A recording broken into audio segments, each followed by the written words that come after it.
The United States is helping one of the most vicious authoritarian regimes in the world bomb and blockade one of the poorest and most defenseless countries in the world. Painful as it may be for Americans to hear, war crimes are being committed with America's support.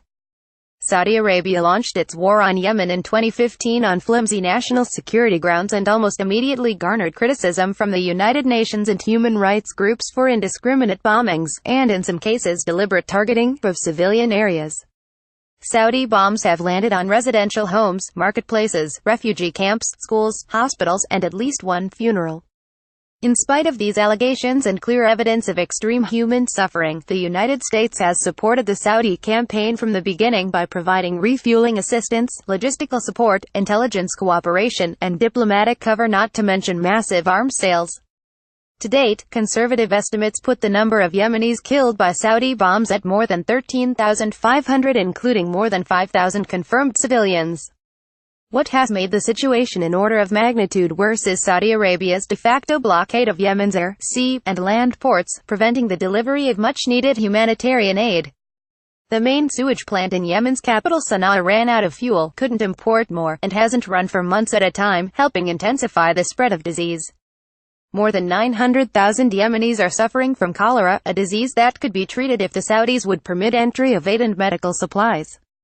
But, according to the BBC, the Saudis have turned away up to 29 vessels with 300,000 tons of food and 192,000 tons of fuel, plus a UN ship transporting 1,300 tons of health, water, sanitation, hygiene, and nutrition supplies.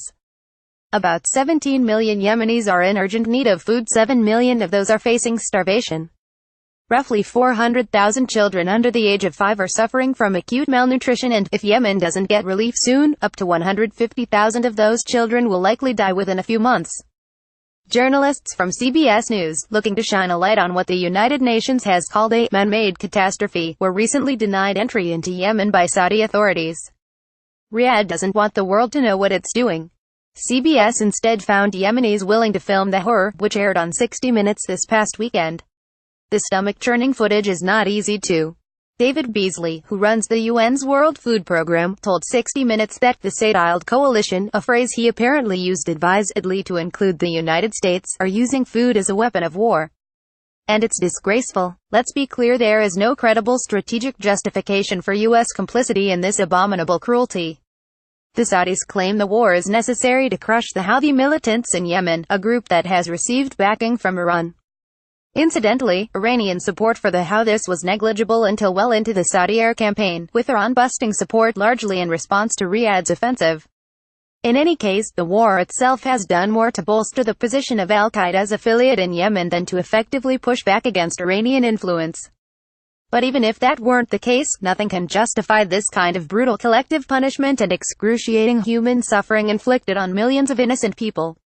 Putting hundreds of thousands of children at risk of starvation is an intolerable crime, and only one among many currently being perpetrated. Shamey, the issue doesn't elicit nearly the level of outrage as President Trump's Twitter feuds and rhetorical attacks on professional athletes. The public indifference is rather shocking. Few members of Congress have spoken out publicly against the savagery in Yemen. Senator Chris Murphy DCT has repeatedly made the case for restricting U.S. military support for Saudi operations in Yemen, has called on Riyadh to lift the blockade, and has accused the U.S. of complicity in war crimes. Senator Rand Paul RKY, too, has forcefully condemned U.S. involvement in Saudi crimes. Rep. Ro Khanna DCA, Rep. Walter Jones RNC, and Rep.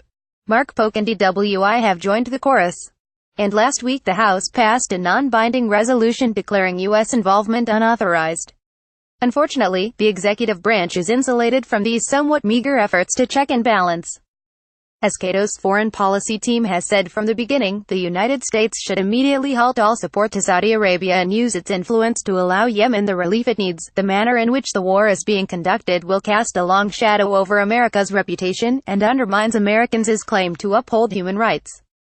And empowering some of the most violent and extreme elements within Yemen is likely to increase threats to U.S. national security down the road.